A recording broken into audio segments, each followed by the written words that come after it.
once again for us to convene around the non-fungible campfire and bring you another edition of the BitMart BrainTrust. As per usual, for some reason, I'm your host, Matt Ryan, and I'm joined this week not only by Nathan Simone and Kalichi eBay, but we've got ourselves another guest. Nathan, who we got with us on the pod this week? Whoa, we have got a guest. You know, usually I'm joined by these two esteemed colleagues here, Matt Ryan and Kalichi eBay. But if you look here on the screens, there is actually the first lady joining us on the BrainTrust. Not the first lady of the United States, but the actual first lady that's ever been on the BrainTrust. And she is a crypto gal. It is Amanda Renee, who is actually one of our BitMart affiliates. I wanted to get her on the BrainTrust because she shared a video in the affiliate group, which I have access to, and you could have access to if you also become an affiliate, where she talked about her kind of unique story, being a woman in crypto, getting into crypto. And Amanda, you are actually so into crypto that your license plate says BTC Bella. That is correct, right? That is absolutely correct. Okay, interesting. And you said, but you live in North Carolina right now, and I'm a Southern boy as well. I don't live in the South anymore. I actually live in the wonderful state of Colorado. Come visit sometime if you want to. You said that, you know, at least when I left the South a couple of years ago, crypto is still not a thing everywhere, but I don't know if it's really caught on in the South as one of the regions. And it seems like it hasn't, because you said people don't automatically get when they see your license plate that it says BTC Bella. They don't think Bitcoin. They have other assumptions, right? Yes. They, I mean, there's some, but it's very few and far between that actually get it. But the front has a laser engraved and it says Crypto Bella. So I kind of was like, you know, like maybe they'll get it if they see the front and the back, but if they just see the back, they automatically assume that it's a little bit something different. Sure. Yeah. Something not to do with 21 million coins being left in this very, very unique ecosystem that props up our industry. So I find that fascinating because, as you probably know, Amanda Renee, which is how most people know you, Amanda Renee on socials, there's not a lot of women in the crypto space. It's kind of a little bit of a dude fest, all right? And I know because I've been to the conferences and I've been in crypto since 2017. So I feel like the most natural starting place for, you know, this isn't really an interview. It's a fun conversation that we're all going to have with you about your unique story, women in crypto, what you think about stuff. I'd love to know, as a lady, how did you get interested in crypto and why are you staying in it? And you can talk as long as you want. I'm not going to interrupt you. Okay, awesome. So I got started in crypto, let's see, I want to say 2018. And everybody was like, oh, you missed the train. And I was like, I just don't feel that I've missed the train. And so I would just add a little bit in here and there. I didn't really trade it. I just kind of held it until 2018. And I woke up from a dream that I was getting married, and I actually had my fiance pass in 2017, July 2017. So I was like, no, like this is not going to happen. Why am I dreaming this? I know who this guy is, but I've never spoke to him before. Why would I be dreaming about him? And more so getting married. And if, you know, I believe in the still small voice, you know, whatever higher power you believe in, so be it, whatever. But I've always been gifted with, you know, insight via dreams. So I went to his Instagram and clicked on his story about 2:30 in the morning because it woke me up. And the entire story, which is typically pretty comical with him and his son, you know, playing pranks on each other, it was strictly about his child's mother being in need of a kidney. And I was like, really? Do I have to? Hello? Like, do I have to do this? is this something you're requiring me to do in order to propel me, forward on my next path, where I'm supposed to go? So anyways, I wrote him right then. I was like, I need information on how to go about getting tested, etc. So he directed me to a page. They gave me a generic message, and I was like, I'm not accepting that. I need you to give me information about where to go to be tested. I'm not just going to spread awareness. I'll do that anyways. So I need to know who I need to contact in order to get an application in order to start the testing process. And so then she was like, oh, like, it was just kind of like mind blowing that somebody was actually ready to, like, let's do this. And I had told him about the dream. I was like, don't think I'm crazy. I promise I'm not crazy. Like, and so I went through, and they said it would take about 10 days to hear back about the application. It only took 4 days, 2 of those days being the weekend. They called me back and said, we've approved your application so you can begin testing. So I started testing, and the number 11 kept showing up everywhere. And then I don't know if anybody's familiar with Scott Melker. He's very big on Twitter. His handle is the Wolf of Wall Street. Wolf of Wall Street, yeah. I've seen him. So he heard about my journey and kind of took me under his wing and kind of showed me how to trade, so that when I was in recovery, I could trade crypto. So as I was going through the testing process, I was also like self-teaching with a mentor, so to speak. So I invested a certain amount, and I lost quite a bit right at the beginning because I was like, I got this. Before, I kind of got into this group and all of that, but he somehow heard of my story and kind of took me under his wing, and then I didn't lose much more after that until the market, decided it was going to do what it was going to do. That's just everything's risky. Inflation is worse. So that's how I got into trading. I actually donated my kidney. Actually, today is the 22nd. So in 2 days, it will actually be 3 years. September 24th, 2019.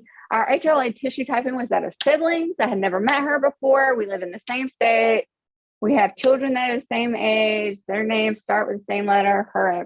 Mine and her name starts with the same letter. Some people might be familiar with Chris Lane. If they are, then it's his twin brothers, or I guess Chris Lane's nephew's mom. So then, of course, when I was in the hospital recovering and I'm all swollen because they've taken a kidney out, they're like, do you want to meet Chris and Corey? And I was like, no, like, I do not.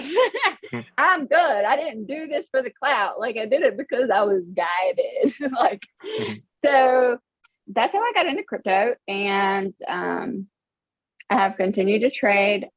Before that, I graduated from Liberty with my master's in psychology. Then I decided I didn't want to do that anymore, went off to chase dreams. I became a romance book cover model, and I probably sold about 250 images for book covers, although all of them have not been on the shelf yet. A lot of them buy them because they like them, and then they'll build a story on it and write a book about it. And I have been in pageantry for quite some time. I actually just did an international pageant September 10th. So International Miss North Carolina is my current title. And this is my fourth crown. Wow. So to recap here, you got into crypto trading because you obviously you had expenses related to donating a kidney. And refresh my memory, you donated this kidney to who? So Chris Lane is a country music singer. And he has a twin brother who plays the drums. Gotcha. And so it was Corey that I married in the dream, Corey Lane. So the drummer of his brother's group. But it's not really a group because it's just called Chris Lane. Gotcha. But he plays his drums for him. But it's his child's mother.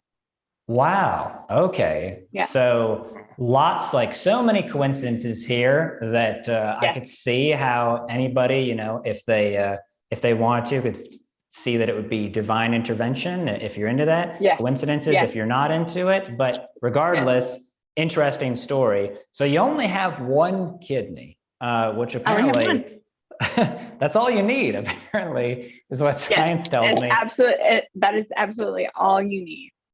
So you're laying in this hospital bed, you hook up with Scott Melker, who I feel like I'd heard of, but I hadn't. And he was your mentor that taught you how to trade crypto so that you could provide an additional, I assume, higher income for yourself through this recovery process and moving forward. Yes, wow. Because I am a single mother as well of 3 boys. And I was like, I have to be able to maintain my household. So I was able to do that. And I'm all about bringing women into crypto. That's another thing. And educating. So I started to create NFTs. I did some coding to do some generating and all kinds of stuff. So yeah, I'm a very complex person. Well, yeah, you got a lot of irons in the fire here. Didn't you also say that you were, you either were or you still are a data analyst at some point? So I absolutely am. So you still are. Okay, that makes a lot of sense. Yes. So Kalichi, I know that you've talked every so often about doing technical analysis in crypto, which I don't have the patience for. I don't think. I'm really a buy and hold sort of guy, and I've been holding on for years at this point. So maybe if I was better at analyzing data and looking at it, I could do that as well. So you think that probably your background as a data analyst, and of course having a mentor to teach you, to kind of help route you through this like very dynamic, crazy landscape. It was almost like a natural fit. So it seems like things just continually work out for you, even if you don't understand why they're working out. Absolutely. At the start. I am a firm believer in, even if you don't understand like what's happening at the current moment or why, it all will add up in the end. So you just have to, so everybody always says, just keep swimming. And I'm like, why would you swim if you don't know which direction you're supposed to be going? So why don't you just get a raft and float and just relax and just let things be exactly what they are? And the current will take you there. I promise it'll take you there. You just have to accept what is, how it is, when it is. Interesting. Somebody needs to come up with a third phrase that says swim for exercise, but keep yourself attached to the raft when you get tired so that you can just float downstream. Interesting. Okay. Or upstream. Sure. Yeah. Because currents go both ways. So your license plate says BTC Bella. We've gone over that. I assume that Bitcoin is one of your favorite projects, but I'm always interested in whenever anybody comes on the show, like, what are you bullish on long-term? What are you kind of interested in? And this will kind of naturally segue into, there aren't a lot of like women-specific crypto projects, or I want to talk about women in crypto, but maybe like talk about some of your favorite projects that, aside from trading, you actually like just like paying attention to and you're bullish on long-term. I will be honest when I say Bitcoin is not of course, the objective is to build Satoshis, over a long term, that's the objective. So I trade a lot of altcoins, and, one of the things that I've always believed in is the higher the risk, the higher the reward. You don't have to put a whole lot into anything in order to make something out of it. Okay. And if you lose it, even if it's just $20, sometimes that $20, especially on I guess you could consider me somewhat of a gambler. If it is a semi-new project that has, a white paper, it has a website, they're active on social media, and you observe the chart and how long it's actually been, going, so to speak, especially if it's flatlining, then I'm just like, this one will pop at any time. So I'll put $20 in, I'll just hold it. For example, just this week, actually, I had an airdrop from BitMart from NEPT, which is a metaverse project. And it was like down to less than $1. And of course, it always stayed down there at the bottom of my portfolio, and I didn't think anything about it, and like never really looked at the chart or anything. But when I looked back, because all of a sudden, Monday or Tuesday or something, it popped up like 4,500%, and I was like, oh my gosh, like my 70 cents just turned into 30 some dollars. Like what? And then I was $30 isn't a whole lot, but when you're talking about crypto and such volatile markets, $30 can actually become a whole lot. You know, if less than $1 can become $30, you know, if I would have had $30, what, you know, that would have become what, $900. So it does make a difference. And so I will, you know, I'm very diversified against, you know, many that aren't even spoke about yet. Some have crashed, but I've lost $20, $30, you know, whatever. And that's just the risk that you take. But more often than not, they've kind of,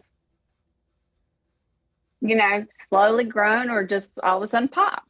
And so I've been doing it since 2018.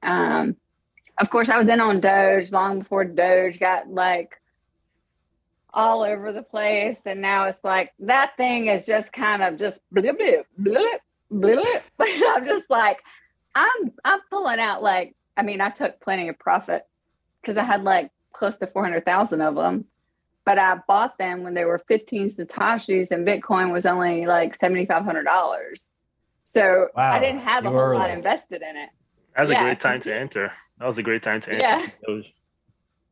I had an unfortunate reverse story where I previously held quite a lot of Dogecoin for many years before Elon Musk got a hold of it, and then decided that it was foolish to hold such a joke coin and to swap it into Bitcoin.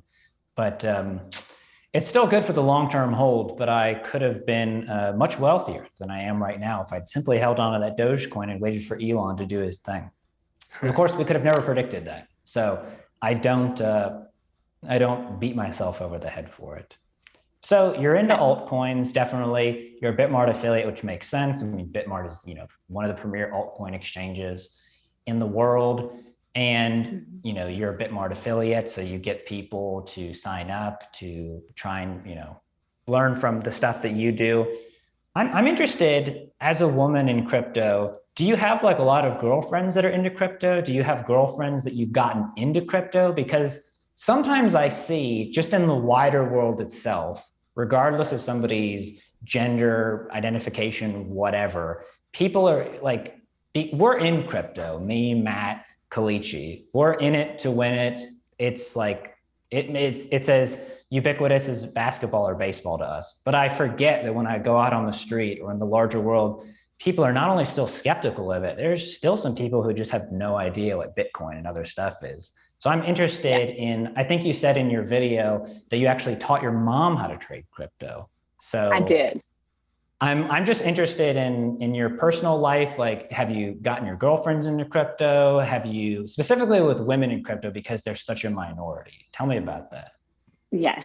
So, and love my mother as I do. It's not a secret. So I'm not being ugly when I say this. She's not very smart. Where I got my brains from, I don't know. Maybe it's the luck of the draw. But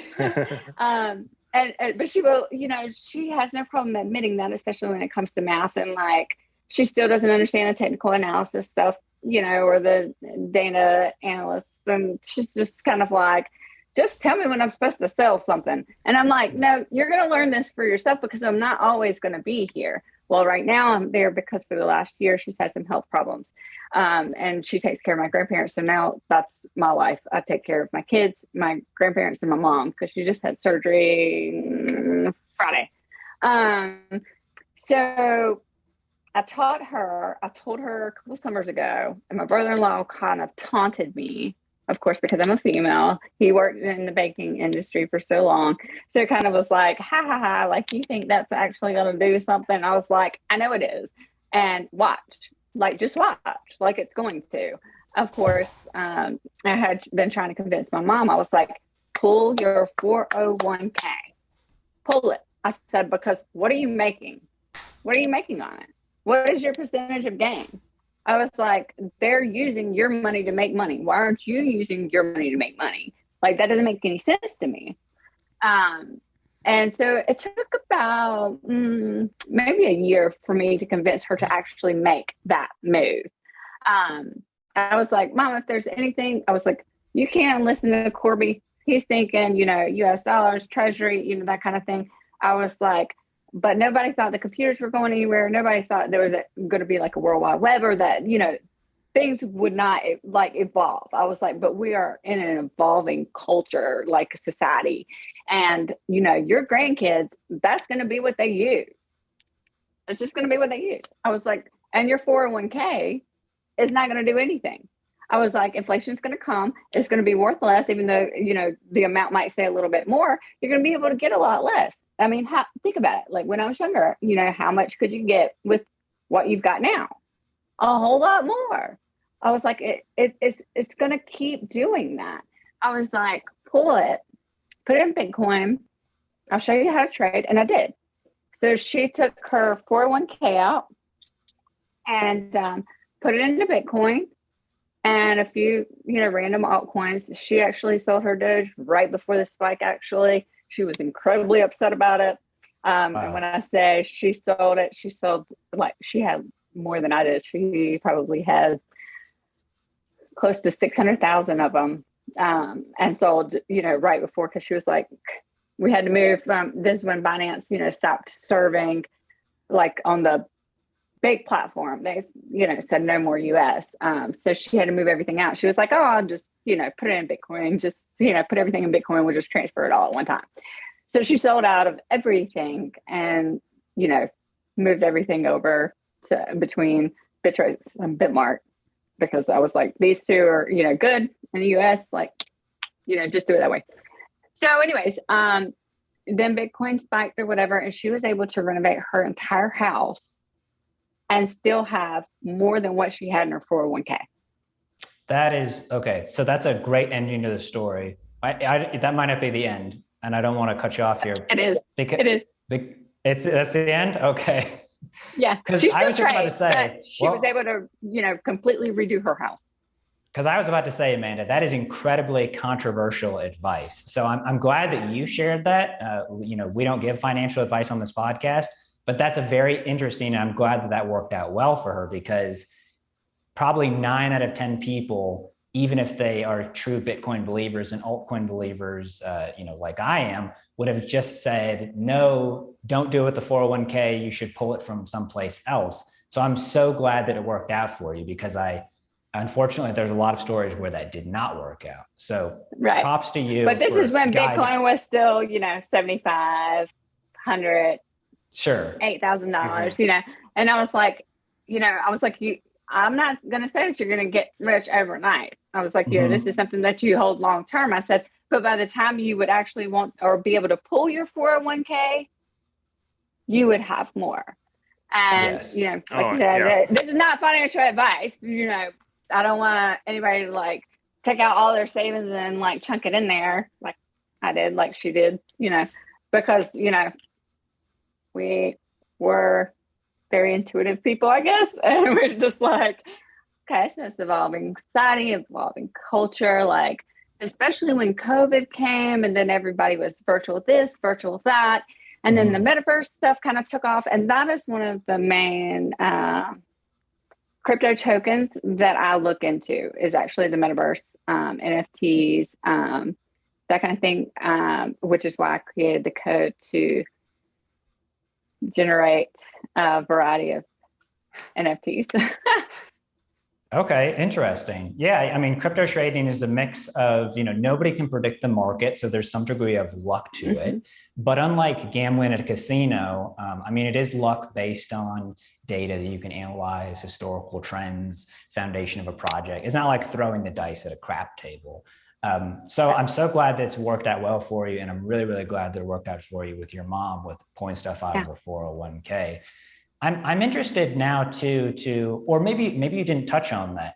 So I'm still interested in like, as a woman in crypto, have you been able to get other women that were skeptical into crypto other than your mom or immediate family members? Or have people come to you because of, once you're in the space, I would say 1 or 2 years, it's not that you're an OG, but you're certainly able to weather the storm better than the majority of people. I feel bad for people that are getting it right now, but in a year or two, they'll be old timers. Have people come to you for advice, talk to you about it? Because, so tell me about that. I'd love to know about that. Well, it's kind of random. There's been, of course, when I went to the pageant, like everybody typically gives like a gift of some kind. And mine was basically like an NFT that I had designed and created, like with various different backgrounds or whatever. But I said it's not complete yet, and you'll get it when it's, completely done. But I showed them, what the image itself would look like. But the back end part still, is in need of some work. But I've had a lot of people ask about, what NFTs are. A lot of people have asked about crypto and what tokens I would recommend. I actually have a guy who actually wants to speak about, because he was like, you're somebody that I trust. I've known, for a little while. I've seen that you do it. Like, do you mind like spending a little bit of time kind of explaining it to me and breaking it down? Because of my book cover modeling and my pageantry, I know people like literally all over the world. And so that, over the course of the last 2 years, especially since my kidney donation, and of course I shared all of that on social media.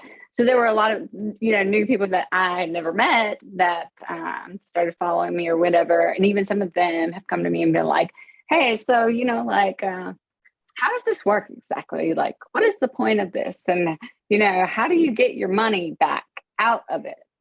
And, I always give them several different ways where you can get your money back out of it, and that you don't have to trade it, and that you don't have to touch it. And if you're not keen on the understanding of how to trade, don't just hold it, because then otherwise they'd come back to me like, I did what you said, and I lost the money, and nope. I don't play with people's money. Sure. Yeah. If you want to be a financial advisor, you'd open up shop on Main Street, right? Exactly. And then I would be talking to you for free, not you, but them, about, what, my knowledge, so to speak. Gotcha. Interesting. Gentlemen, Matt, Kalechi, any questions popping up in your mind here that you'd like to ask Amanda? Kalechi, I feel like you've got one. I feel like you've got I do. one. Okay. I do. Yeah, I'm kind of curious, about your NFT, the NFT project you built. What blockchain did you choose? Was it Ethereum? Was it Cardano? Was it another one? I really want to try to do it on Solana. Oh, okay. That's good. Yeah. Solana is popular as well. Yeah. And I think it's going to grow in popularity. And I think you're getting ready to ask me why Solana. Well, only okay. We kind of have a running joke on this show, Amanda. We're all except for Matt. Matt just goes along with whatever me and you do. He's like, I ride the vibe, baby. He rides the vibe. We have a joke that we're all Cardano maxis here, and that we love the Cardano chain. It's not really true, but it also is kind of true because Cardano is simply amazing. My only problem with Solana, Amanda, is that the network seems to go down like every 2 weeks, and so I'm just wondering how I think they have like a lot of growing pains to go through, and then of course Ethereum, they have high gas fees, and they're still figuring stuff out after the merge, but. Hot tip, if you want to keep doing NFTs and you want a crazy chain that's super fast, energy efficient, and has a really, really kind community, I would say you look into Cardano. Okay. So just hot tip there. Yes, I will definitely take that into consideration. And the only reason why I was thinking Solana is basically because, as I said before, like this, it's a up and coming. It's not where it needs to be yet. And like you said, like there's still some growing pains they have to go through. But I guess because I'm an underdog myself, or I was, in school, that I typically like look for the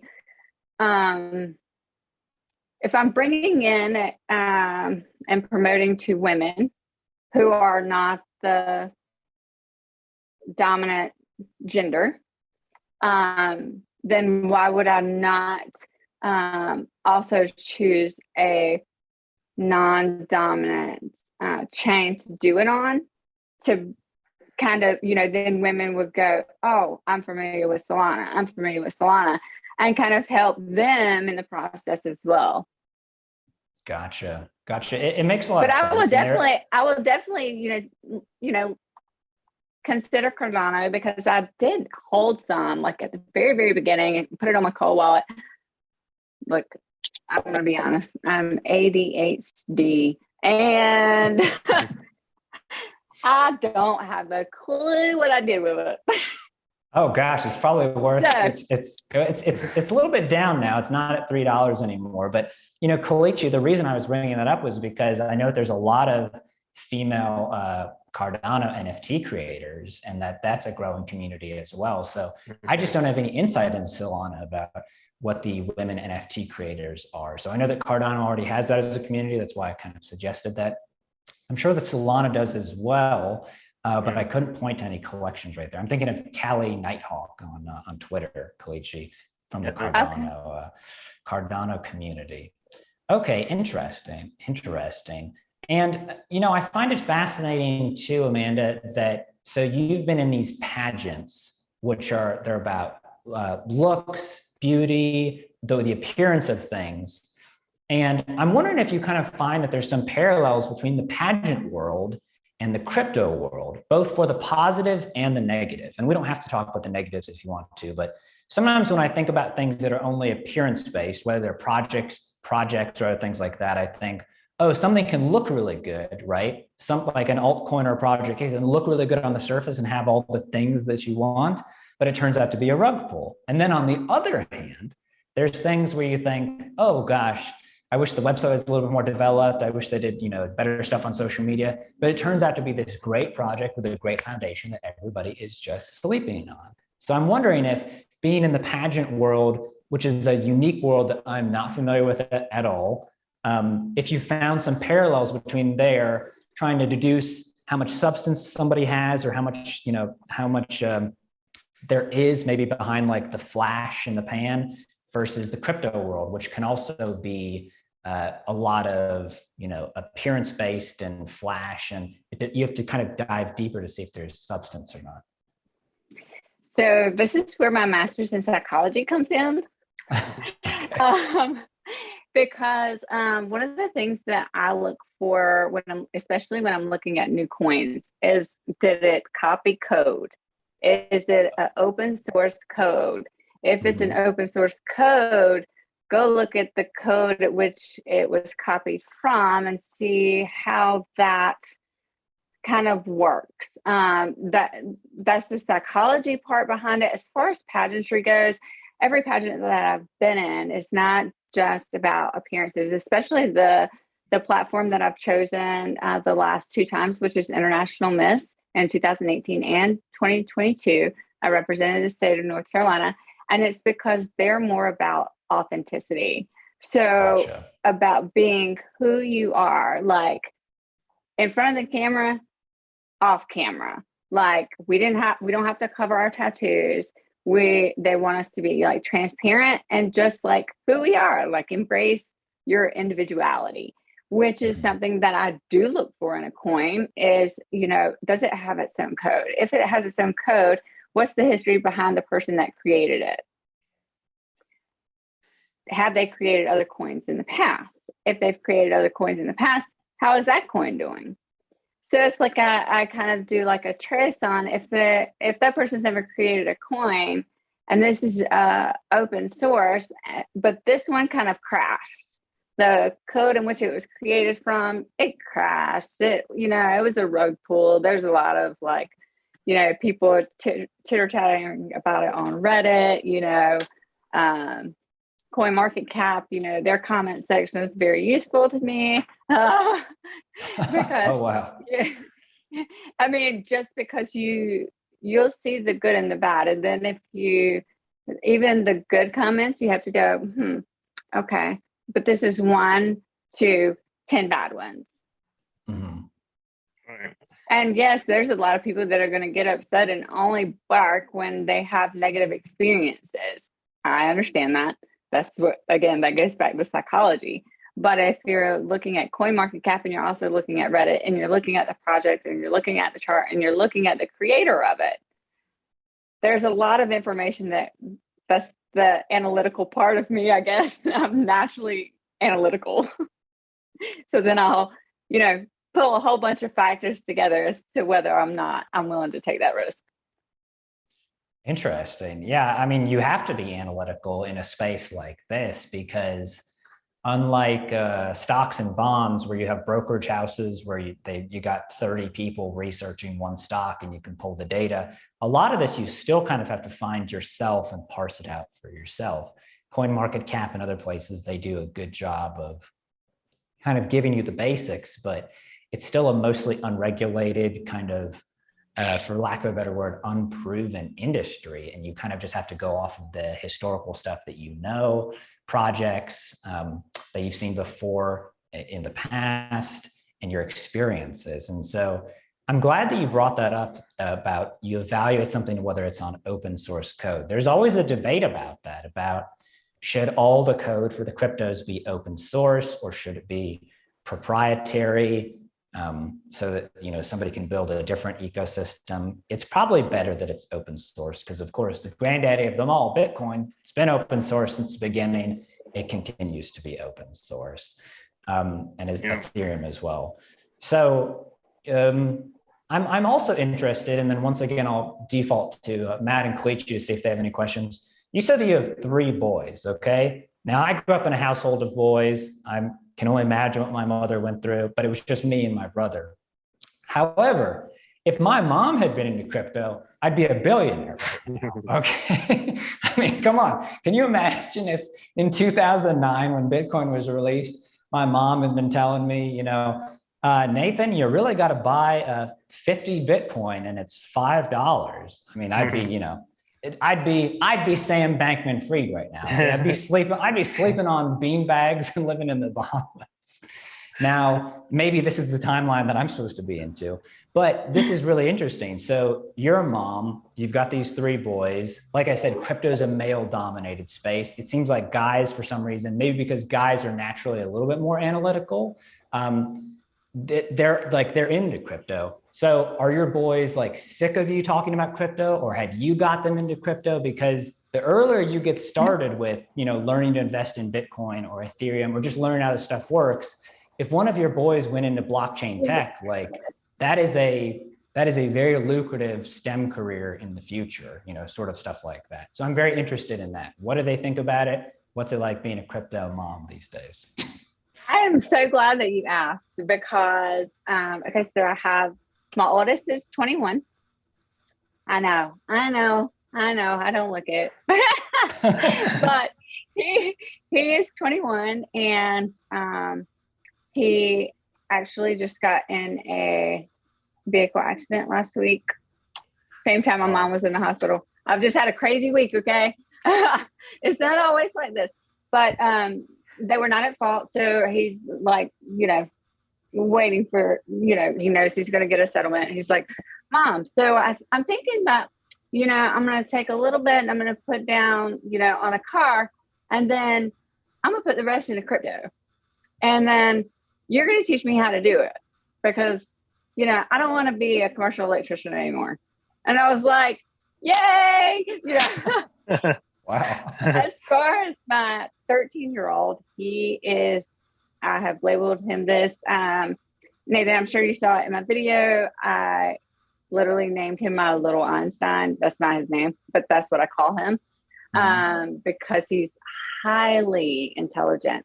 So for Christmas this past year, I actually bought him his own or his first PC build with top-notch graphic card, like all that stuff, because he's into the metaverse like on a whole different level, like talking about signing little gorillas' hands and stuff because they got to play with him, kind of thing. And he said last year, just off the cuff, he was like, I'm going to start saving my money and just start getting computer pieces piece by piece so that I can build me a PC so I can start coding Unity, which is what they use, for the Oculus games and stuff. Yeah. Whoa. And so, I did not know that. Okay. Yes. So I got him the graphics card and processor and everything that would handle that, and that would have the capacity to be able to do that. And then I bought him like the beginner's course on coding Unity, and then the intermediate, and then the expert. And so he can kind of titrate up and then eventually have games within the metaverse by using code, by using Unity. And I was like, that will save me a whole college tuition. Like, absolutely. From a good computer build at the age of 13. He was actually 12 then. Yeah, because he just turned 13 in June. So just this past Christmas. As far as my 11-year-old, he took his Christmas money and purchased several metaverse tokens. So he's into it as well. He will actually sit, I mean, he's 11 now, so he doesn't sit on my lap as much anymore, but when 9 and 10, he would sit on my lap and just actually, I would show him lines, like, this is how we chart this is how we follow this. If it breaks this, then we want to go ahead and get out of it and wait for it to come to this next level, that kind of thing. So I kind of taught him, how to look at it on different time frames and stuff. And he's ADHD as well, bless his soul. So he's very much an outdoorsman, like baseball, like, anything outside. And he's got to go. And I was like, so for him to sit down and actually be interested in it, I would take time, just like, this is how it works. And so I have one that wants to code it, not a blockchain specifically, but, games within the metaverse. And I have one that is interested in learning how to trade it, and one that's just like, I'm just going to put it in there and leave it. That's the oldest. I'm going to put it in there and leave it. And then you can show me what I need to do with it. And I said, okay, we can do that, So that's my experience with all three of my boys. Wow. That's interesting. That's what it's like being a crypto mom in 2022. See, I told y'all, if my mom had sat me on her lap and charted out technical analysis, I'd be just way farther along. I gotta say, like, I had to teach my mom Gmail 9 different times while she was alive to see that and just transpose that to you're teaching your children how to code, how to develop crypto. It is a stark juxtaposition for me. But when it comes to, you said that you want to you're working on NFTs, you're looking to build out ways to help women get more in tune with the crypto world. Nathan brought it up earlier, but we're seeing more and more these different DAOs pop up, these different small clusters, and we're seeing communities. The key to the NFT and crypto community, well, the businesses are communities. Do you think facilitating a strong female crypto community can be a huge boon? Because I think one of the things that we talk about stigmas on this show, and we talk about, you're a psychology major, you understand the concept of stigmas and people being kind of siloed into different personality types and being looked at in certain ways. People would look at you and not think you're a pageant winner, you're a single mother, you're someone who takes on a lot in their life. They wouldn't think of you as a crypto wunderkind. What do you think can help erase these perceptions, raise women up in the crypto and NFT space, and kind of start facilitating more growth to what we're seeing now. A lot of STEM programs are being focused on young women and girls. We're seeing a lot of girls coding organizations and a lot of foundations predicated on that. What's going to be the trigger to get young women into crypto outside of outside of NFTs or things like that? What's going to be the cornerstone of that for the next 3, 5, 10 years? I think that there's just women as a whole, the gender female has been undermined for so long, just in general, like overall.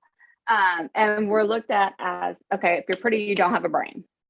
If you're pretty, you're not capable of understanding, complex ideas or processes. And I think that we have to begin to, and women they're starting to become more independent thinkers and thinking outside of the box.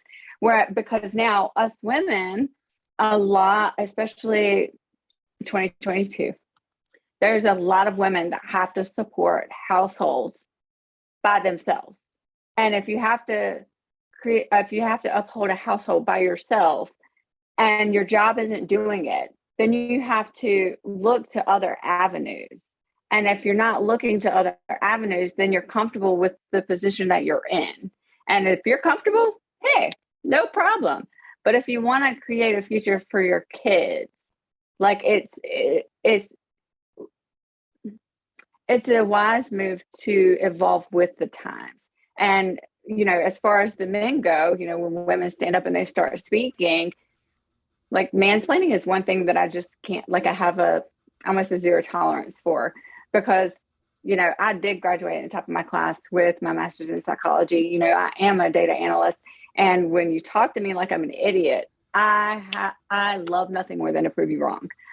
So I've been a therapist for kids, for girls that are at risk or in foster care. When I did work with my psychology degree before I went off, chasing dreams. And so I have a way of inspiring them to want more, to get hungry, to be ambitious, to go forward and do something that, nobody says that you can do. And I firmly believe that if nobody's laughing at your dreams, they're not big enough. I came from a tiny, tiny, tiny small town where, literally population 600. Okay. Like that small, no stoplights, no flashing lights, stop signs, one little convenience store, a church, a fire station. That's about all you had. Post office. We didn't even have a grocery store. You had to go, 10 miles or something, 10 minutes up the road. So, for me to come out of that and be as diverse as I am and have so many irons in the fire, as Nathan says, it's quite an inspiring story for a lot of women. And that you don't have to fit in this little box. I hate boxes. I will bust all the sides out. And I think that more women are becoming like that. They're hungry to find what else they can do. Like what else can we do? And I think once that's introduced to them and they start to understand, there's a whole big wide world out there that I want you to go, watch some YouTube videos on. Like, I did it. Here's my story. Your story isn't going to match mine, but it doesn't mean that it can't be successful. I completely agree. But what are some things that the community can do to help foster that growth? Your story is a unique one because of all the different circumstances, like the kidney transplant. Your story is out of a romance novel. It's out of something that if you told someone else this story, they would look at you quizzically and wonder what section of what fiction book did you look at it from. What are some things on a small scale? Because in crypto, it's all about scalability. What are some things that everyday people like myself, Kalichi, Nathan, people in our community can do to make the crypto and NFT space more welcoming for women? Because the problem that I see is that communities are very exclusionary. If you do not have this, there's certain people, and it's not everybody, but we talk about this on the show a lot. There's a lot of tribalism in crypto and in what ostensibly are fandoms. Who you're loyal to, what you use, all of that. How do you create a more welcoming community, and how do you foster growth to have more female influencers, have more female creators, have more female, like the thought leaders in the crypto industry? What are some of the things that you're seeing that are working, or things that you feel can be changed? A lot of women feel, what's the right word? That if it's a male-dominated arena, that when they enter this space, like I said earlier about, one of my pet peeves is mansplaining. So if there's a woman that is interested and she is asking questions, she's not asking for your wallet, that's kind of crazy because there are those out there. I mean, there will always be those people. But the women that are genuinely hungry and, don't mansplain things to them. Like, if you know the way, show the way. Like, belittling them, or this is a male-dominated genre, or male-dominated arena, that is off-putting. It's kind of like, okay, well, I mean, for me, it's not, because I'm like, hey, I'll take any of you on. Like, not everybody is like that. Okay, a lot of people are, they'll kind of get squeamish, like, oh, like, I don't know if I can do it, because it's mostly men. It's the same with banking. There's not a lot of women who are financial advisors. It's men, and women just, women just need to, become more confident and their abilities, and not allow someone to, cut them down or mansplain them. And when they notice it, hey, like, just show me, like, direct me, like, don't dismiss me. And I think that's, just like a general, like, concept for anything when it comes to women in a male-dominated space. I was just, you made like excellent points. I was just gonna add that, ironically, like, it seems like a huge part of the answer to that question is like men. It's like men, we need to be more, like, I can't tell you how many Twitter spaces I've attended, and like a woman is speaking and she just gets cut off, like in the middle of her point. I'm like, I see that all the time, and it's so frustrating. Hold on, Kalichi, you're saying men on the internet are trash? No. A lot of trash. You're lying. Not men on the internet. Not the most protected class. No. Oh my God. I need a fainting couch. Yeah, it's very, very common, and we do need to play a huge role here, and to be more welcoming, because it just speaks to the whole ethos of blockchain and crypto in general. It's like, this is an open world for everybody to, like, innovate and contributes whatever they can. And it's just so frustrating, like, seeing, especially, I see this all the time in NFT, like NFT AMAs, where it's just keep bragging about their NFT collection, and just keep explaining and just let the ladies speak. Let them give their own opinion, and just be more welcoming. So I think like, in order for women to be more, I guess, attracted to the industry, obviously there'll be a few women like Amanda, who's like really, really self-driven and self-motivated to just cut through all that. But like, if we can make it more welcoming, I think a lot of women will want to be a part of this revolution. I completely agree, and Amanda is going to have a brilliant point, but I had a quick joke that I just wanted to get in. You can't believe in decentralization and be an incel. they are negative and positive ions. It don't work. Amanda, please say something smart because I am very dumb. So I do have something to say. And I was thinking about it when Kalichi was talking. I was told once, and it stuck with me, and it is a phrase, a minute ago I said, if you know the way, show the way. The heavy is the head that wears the crown. I literally have 4 crowns. And I can tell you that it's not just something pretty. There's a lot more that goes behind it in order for you to be able to place that thing on your head. But whether it's there or not, everyone has one. But I was given this phrase once, and it's always stuck with me. A coin has no value in your pocket. It has no value until you give it away, right? Because we all determine what holds value, whether it be the dollar, whether it be Bitcoin, whether it be rarity, whether it, whatever it may be. And it's much like wisdom and knowledge and education. Like it does you good, sure. But why wouldn't you share it? Why wouldn't you guide? Why wouldn't you direct?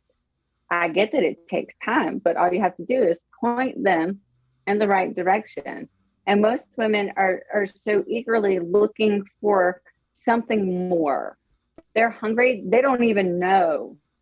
A lot of women don't know about the opportunities within the crypto space as a whole. And that's something that I spoke about at the pageant, actually, amongst 40 women. And a lot of people were like, you're going to have to dumb it down a little bit, to help me understand. And I was like, I don't have to dumb it down, but I can speak to you at your level of understanding, because I'm not going to contribute to the thought process of someone being dumb. Okay. So I'll speak to you at your level of understanding. And then once you get it, then you'll start asking your own questions. And once you start asking your own questions, then you'll naturally dive a little bit deeper. So you have to meet them at the level of where they are. Yeah, it makes complete sense. You know what I thought is funny too? It's kind of like an ironic joke, is that let's say, and this is why I kind of harped on Cardano having a great NFT community of women, is that, everybody in the crypto community is all about we want Bitcoin to be as valuable as it can be. We want Ethereum to be as valuable as it can be. We want people to use these projects. We want to adopt them. We want it to use case, adoption, price go up, number go up. Well, when you leave out 50% of the market, it's 100% harder to do that. So it's even if you if that's your first principle to start from a selfish perspective, it logically makes sense to do that. And, I'm glad that you shared that, Amanda, because I can even remember when I was getting interested in Bitcoin, as a guy, you come up against Bitcoin maximalists, or you always come up against guys that are smarter, tougher, whatever than you. And if you can't hold your own, it can still be intimidating. And I still remember asking basic questions online about Bitcoin and how, what's the security like, and how is this not a scam and things like that. And you really get a grab bag of people that are if you don't know it, you shouldn't be here. Or people that give you resources and they're I know it can be hard, man. It's crazy. It's a lot of code. Here's an analogy that might work for you, because everybody has to start, like you said, where they're at. And it's interesting because obviously women have contributed a lot to another good thing about Cardano. The reason why Cardano's token is named Ada is after Ada Lovelace, who was a woman in the 19th century who's commonly thought of as one of the world's first computer programmers. Women have contributed all of these things to art, science, history, all the other subjects. I don't understand why they would be excluded from crypto in any way. It doesn't make sense to me when people aren't thinking about it like that. If crypto is supposed to be decentralized, worldwide, cross borders, move beyond, as you would, the human animal into whatever the greatest potential that we can have is, it's going to need to literally include everybody at some point, whatever their project may be or whatever their use case may be. So it's a fascinating thing to continue to think about. And it's always something that I think about when I'm at these conferences. I'm always scanning the room and trying to do a quick calculation of the number of men versus women. It's always skewed one way or the other. One day, I think it'll either even out, or it might be like colleges where it turns and there's actually more women than men. That will be interesting. So, Kelechi, Matt, is there anything that I haven't asked? Is there anything you have a burning desire to say? Or Amanda, is there anything that we didn't cover here? I like to keep us within our time limit here, but of course, if you have some more interesting stuff to tell us, we're all ears. If anyone, any female, is more comfortable talking with a female, which is sometimes the case, I'm always open and excited and like elated to be able to educate women, or anybody that really, honestly, that's curious about crypto, even children. Clearly, I've talked to my kids about it. I've talked to some of my friends' kids about it. So they're like all in the know. And, I'm all about everyone can win. Everyone can win. It's just meeting them at their level of understanding. So I'm always available to teach, to help, to guide, to direct, whatever needs to be done. Very cool. And, I actually have not paid attention to your social media because I've only really seen you on Telegram, Amanda. So do you do like educational or instructional stuff? It kind of seems like you, with your personality, with how much you know, you would be like a natural like TikTok educator on crypto. Have you thought about that? You too. I think YouTube is kind of TikTok is it holds people's attention better because psychologically speaking, there we go. You have about 30 seconds to catch their attention. Sure. After that, if it's not interesting, they're going to click off of it. I don't really know how the paying on YouTube works. I haven't really done a whole lot. No, I haven't done any real tutorials on TikTok yet, but that is something that I do plan on doing, simply because I am wanting more women to get into the space. However, I had Pageant prep, and after I became an affiliate, I was like, hey guys, I'm here, but I've got this right now, and I've got to give this my attention, so it's been kind of a little bit crazy as of lately. Things are starting to slow down. My uncle came into town today, so I got a little bit of relief. So I got a little bit of free time. So I'll probably, start doing a little bit more of that on TikTok. I do it on Facebook. I've done plenty of posts about it. Actually, I educated my ex-husband on how to do cryptocurrency, because regardless of how I feel about him, like we co-parent well, but It benefits my kids in the long run. Exactly. That's the sign of a good parent right there. When you're willing to reach out to your ex and say, here's how you can make money. I don't like you, but we have kids together. So you gotta do something, pal. Honey, I know we're not together anymore, but here's 3 Bitcoin. keep it on a cold wallet. You're right. I agree with you there, Matt. So Amanda, as we're wrapping up here, do you want us to share some of your social media handles? I know that can be kind of tricky sometimes.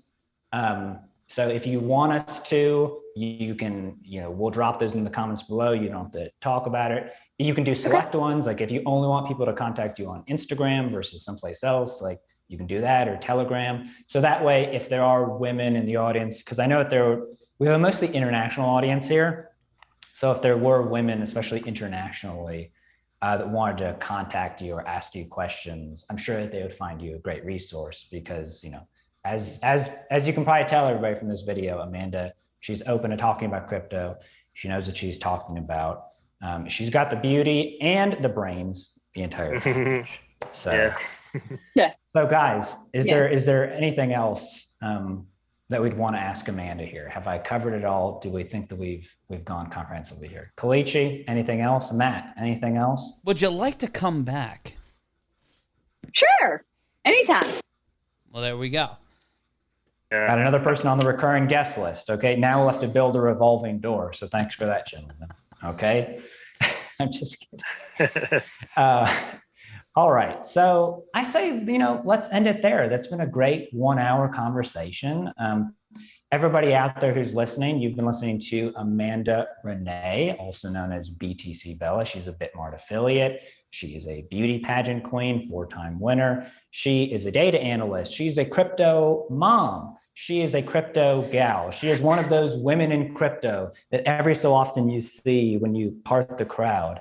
And as you've heard during this conversation, she knows what she's talking about. She loves to trade. What's the platform she uses for trading?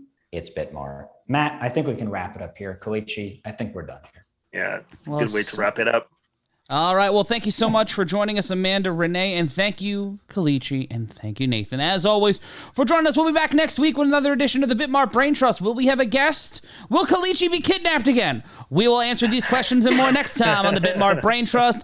And as always, you can find information about us and our guests in the show notes below, or whatever app you're using to listen. Be sure to rate, review, and subscribe. And also, if you're watching us on YouTube, subscribe, ring the notification bell. And if you're not a part of our communities yet on social media or Telegram, what is wrong with you? You can find out more at bitmart.com, so you can sign up and start trading today. Use the code BSMART at sign up. And now for the part that everybody loves, Nathan with the legal jargon.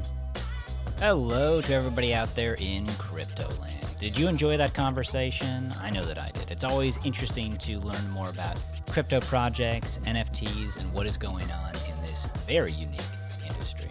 But now we've got to get some legal stuff out of the way, all right? It's just the way that it is. So, I wanted to let you know that all opinions and actions expressed and undertaken by the hosts and guests are individual opinions and actions and do not reflect the views and actions of BitMart. BitMart does not guarantee the accuracy, applicability, reliability, integrity, performance, completeness, or appropriateness of this content. The value of digital currencies can go up or down, and there can be a substantial risk in buying, selling, holding, or investing in digital currencies. You should carefully consider whether trading or holding digital currencies is suitable for you based on your personal investment objectives, financial circumstances, and risk tolerance. BitMart does not provide investment, tax, or legal advice. Use of BitMart services is entirely at your own risk.